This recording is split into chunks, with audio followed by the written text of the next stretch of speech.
This video is part of the Better Golf at Home series. This series within the Better Golf at Home series has to do with learning to stop hitting behind the golf ball.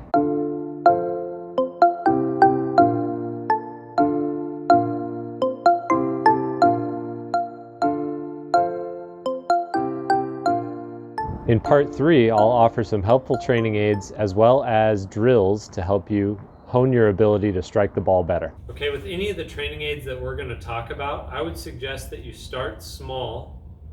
You learn where your pressure needs to be by the time you're striking the ball, and you make good contact. And you learn to do that over and over and over before you push too much to make a larger swing. And what I mean by that is just the length of your swing. We're going to start with one of my favorite devices. It's called the NSYNC swing trainer. So I'm just going to go latch that onto myself real quick. The first thing that you do is you put the cuff around your left arm or your lead arm. If you're a right-handed golfer, you put it on your left arm. If you're a left-handed golfer, you put it on your right arm. You just strap it around there. There's a little eyelet that we're going to utilize that's on the inside of your bicep.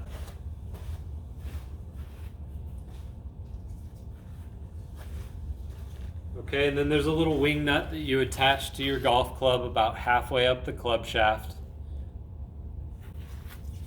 And it's basically an alignment stick that's attached. It can pivot from that point. And so what we're going to do is thread this through the eyelet here under the bicep. And this device does a few things for me. The first is you're going to get a pretty intuitive sense of connection, because I can't flip my wrists too far before I'm met with resistance from this stick that's tucked under my arm. It's going to kind of bump into my forearm here. It's going to pinch my bicep, and behind me it's also hitting me in the back.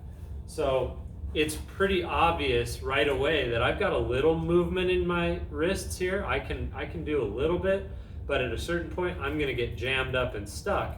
So that's going to promote a little bit more of this triangle movement and the idea of rotating the body, letting the chest and the arms continue past the golf ball. These are themes that I want to see in a good golf swing. The arms and the chest really moving together, and it's all driven by the legs. Start by just making swings, because the first time you pick this up, if you have any kind of flip, we're just going to need to get used to it. At first you might flip, oh, I'm met with a little resistance. Okay, well, I got to calm my hands down. I got to calm my wrists down a little bit. Okay, good. Now I'm starting to feel it. Now I'm moving my chest and my hands and my golf club all together. Now this might take days of practice, and that's okay. Just at that stage, just strapping this on and making swings. This is perfect for practicing at home. You can just do 20, 25 of these, then set the club down and go about your day. You could do that first thing in the morning, last thing at night. And if you did that 25 times for 5 days in a row, I know you would get better at this. And if you did that 25 times a day, morning and night for 3 weeks, you'd darn near have yourself a habit built. But before we even start hitting golf balls, let's do a little old school range drill here, the old towel drill. So you just fold up a golf towel, you lay it down on the ground. We'll give the golf ball about 6 inches in front of that towel. You go as short and as slow as you need to avoid hitting the towel. Okay? So if I find myself back here grazing the towel, then I'm not quite there yet. And there's 2 things that you can do to hit the towel. One is flip your wrists, and I can come back here and hit the towel. 2 is don't shift your weight or don't shift your pressure over to the left side. And the whole idea is I'm not even going to hit the ball. I'm just going to learn to scrape the ground. See, I caught the towel on the first one, so it gives me feedback if my low point is not getting far enough forward. And so not only does the training aid kind of help me with that, but the reason that we're going to start with no golf ball is that we need to digest what you're actually doing. We need to go slow enough, and we need to think enough to coordinate all of this. We don't need to be worrying about what the golf ball does just yet. If you start mixing a golf ball in with this, there's a great chance that you're going to have trouble focusing on what you're doing. Okay, so once I get the hang of it and I'm able to brush the ground and I'm able to control that low point and I'm able to control my arms moving more or less with my body, then all of a sudden I'm ready for the golf ball. And we're gonna leave the towel there, we're gonna leave the device, we're just gonna make some soft swings. I can see there's some pressure shifting into the left leg. That shaft is sure leaning forward. I know because I hit it that that one was pretty solid. I didn't hit the ground before the golf ball. And there's that triangle we're talking about. Okay, and I kind of finish with that triangle still intact, which is important to me. You'll notice that I only swung the club just a little bit below my waist. All right, that's so that I can learn to control this. The better I get, the longer I can make my swing. We're gonna go a little bit longer here. And now I'm gonna take the club a little above my waist to the point where my left arm is parallel to the ground. And I'm gonna swing that left arm parallel to the ground, then I'm gonna bring the triangle through, try to brush the ground, and kind of shift over there toward the golf ball. Okay, got that one pretty solid. And you'll see about the same thing. Left arm parallel to the ground, missed the towel, shifted the weight, triangle is there. We see that the low point, 4.5 inches after the golf ball, and we see the smash factor is 1.35. Let's talk about what else this can really do for us. It's important that the club swings away on plane. So I won't go into an in-depth explanation other than to tell you, you do not want to take the club away way under this line, rolling your forearms way inside. You want to get the club to travel closer to that yellow line. And what this training aid can help you do is have an idea of where that club shaft is at the top of the swing. So look, if I roll it way under and I'm very flat, which is a move that a lot of golfers learn to do, I can see this white stick pointing way out in front of me. It's pointed straight at the wall in front of me.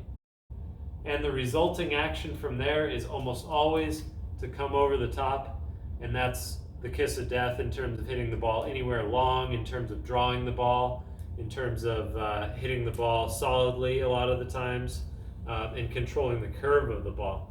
So there's a lot that we want to avoid. My imagined line between the golf ball and the target. So if I lay a stick down here out in front of the target, that's a decent reference. And that's a pretty good reference for when I get to 3/4, I want this stick pointed at that line.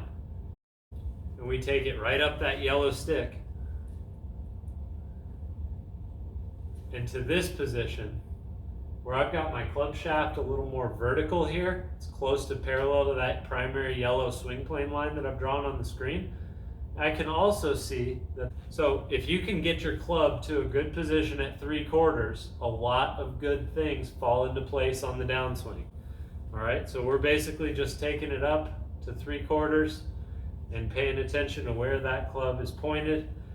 And just like we did before, we're gonna make practice swings at first until we get familiar with where we are. Hitting the golf ball doesn't necessarily help us pay attention to what we're trying to do and the habit that we're trying to build, okay? But eventually you will have built that habit. It's the same number I said earlier, 25 swings in the morning, 25 swings at night, no golf ball whatsoever, and I guarantee you 3-4 weeks go by and you will have built yourself a habit. That's not to say that you can't use it any sooner than that or hit balls any sooner than that, but I would definitely dedicate 25 or so swings, just practice swings, to get you familiar with it. Then you can get to the point where you're starting to feel like you know that you're there with confidence, then you can go ahead and hit the golf ball. I'll put a link in the description to this Golf NSYNC training aid. It's one of my favorites. It's a little cumbersome. I don't know if you've ever seen the movie Tin Cup, but I feel a little bit like him when I pull this out. However, it's effective. It certainly makes you feel what I'm asking you to feel. And since I can't jump through the video camera and put my hands on your club and move you to the position that I want you to be in, this is the next best option. I'm going to show you some alternatives. There's definitely more than one way to skin a cat. This is a Tour Striker Smart Ball, and it trains connection as well, that link between your chest and your arms and the triangle we've talked about. You can just put it right between your forearms, and you can learn to swing the club without dropping it. You just keep that pressure on the ball,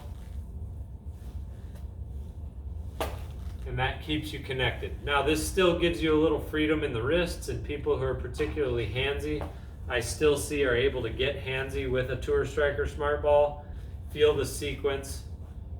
And by the sequence, I mean that we're going to shift over to that left leg first and then turn the body through. Okay?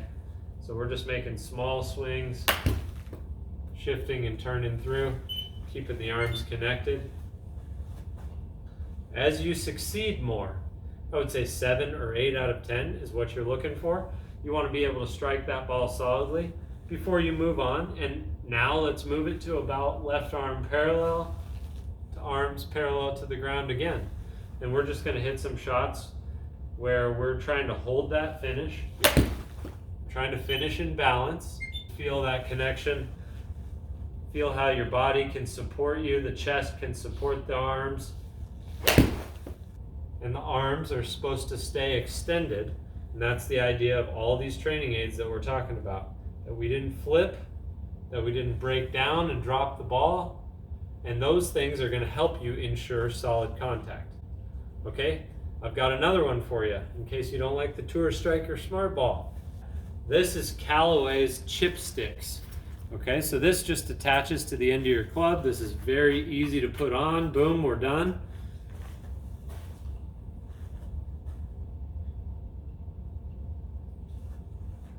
Okay, and you're going to see that it just points to the left of my body,